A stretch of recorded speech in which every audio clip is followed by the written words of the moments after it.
పరమేశ్వర షణ్ముఖ పార్వతీ సమేత పరమేశ్వరాయన్ మహా రమాదేవి ఎస్ట్రో అండ్ వాస్తు ఛానల్ని వీక్షిస్తున్న ప్రేక్షకులకు స్వాగతం. మార్చి నెలలో గ్రహ సంచారం ఇలా ఉంది. రవి కుంభంలో సంచారం చేస్తూ 15వ తేదీన మీనంలోకి ప్రవేశిస్తాడు. కుజుడు మకరంలో సంచారం చేస్తూ 16వ తేదీన కుంభంలోకి ప్రవేశిస్తాడు. బుధుడు కుంభంలో సంచారం చేస్తూ 7వ తేదీన మీనంలోకి ప్రవేశిస్తాడు.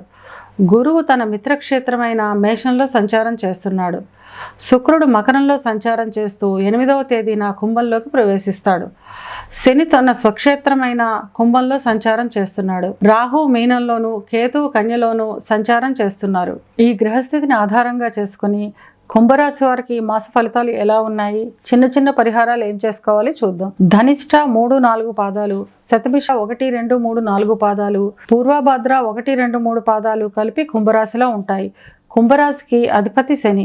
కుంభరాశి వారికి ఈ మాసం చాలా యోగదాయకంగా ఉంటుంది. కుటుంబంలో సంతోషం ఉంటుంది. సంతానం వల్ల సంతోషకరమైన వార్తలను వింటారు.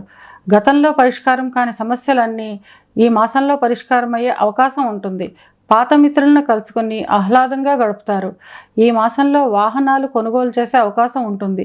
శారీరకంగా చిన్న చిన్న అనారోగ్య సమస్యలు ఉన్నప్పటికీ అన్నింటినీ అధిగమించి ఆనందంగా గడుపుతారు.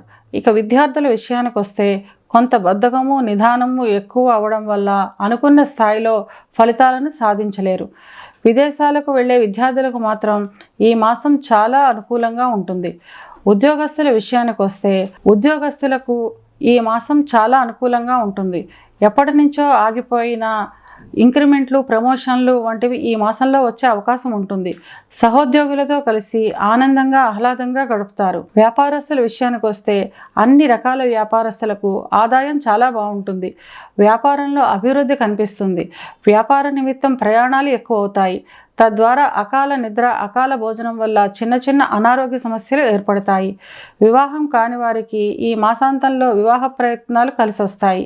వివాహం అయిన వారికి కుటుంబంలో చిన్న చిన్న సమస్యలు ఏర్పడతాయి.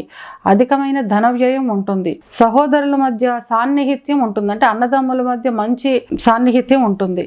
దూర ప్రయాణాలు చేస్తారు. చిన్న చిన్న అనారోగ్య సమస్యలు, మానసిక ఒత్తిడి, బద్ధకం అధికంగా ఉంటాయి. వాహనాల విషయంలో కొంచెం జాగ్రత్తగా ఉండడం మంచిది. ఇది కేవలం గోచార ఫలితాలు మాత్రమే. గోచార ఫలితాలు పూర్తిగా జన్మజాతక చక్రంపై ఆధారపడి పనిచేస్తాయి. కనుక పూర్తి ఫలితాలు తెలుసుకోవాలనుకునేవారు తమ జన్మజాతక చక్రాన్ని విశ్లేషణ చేయించుకోవడం ద్వారా పూర్తి ఫలితాలను తెలుసుకోగలుగుతారు. కుంభరాశి వారు అనుకూలతను పెంచుకోవడానికి, ప్రతికూలతను తగ్గించుకోవడానికి శనివారం గోవుకు బెల్లం తినిపించడం ద్వారా అనుకూలతను పెంచుకోగలుగుతారు.